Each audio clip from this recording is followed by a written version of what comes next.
Hi అండి. ఈరోజు మనం కోటప్పకొండ రావడం అనేది జరిగింది. చూడండి, పైన పాత కోట ఇస్తామంట. పైన చాలా పైన ఉన్నారు, అయినా కూడా నడిచి వెళ్తున్నాం అన్నమాట. చాలా దూరం నుంచి రావడం అనేది జరిగింది. దాన్ని చూడటానికి ఈ కొండల పైన మా అమ్మాయి నేను నడిచి వెళ్ళడం అనేది కూడా జరుగుతుంది. చూడండి, మార్గం అనేది సరిగ్గా లేదు, మొత్తం రాళ్ళు రప్పలు ఉన్నాయి. అయినా కూడా వెళ్ళాలి, చాలా దూరం నుంచి వచ్చాం కాబట్టి అక్కడ కూడా చూడాలని వెళ్ళడం అనేది జరుగుతుంది. చూడండి, మా అమ్మాయి నడుచుకుంటూ వెళ్తుంది అనమాట. ఇది ఒక అరణ్యం అన్నమాట, అయినా నడుస్తున్నాం, ఆగట్లేదు. స్లోకి వెళ్ళమ్మా, వస్తున్నా.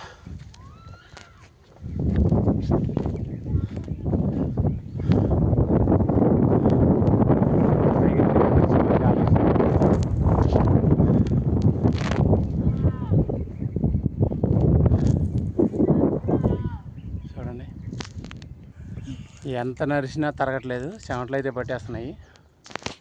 దారి సరిగ్గా లేదు, మార్గం అనేది కూడా. అయినా రావాలి అని రావడం అనేది జరుగుతుంది.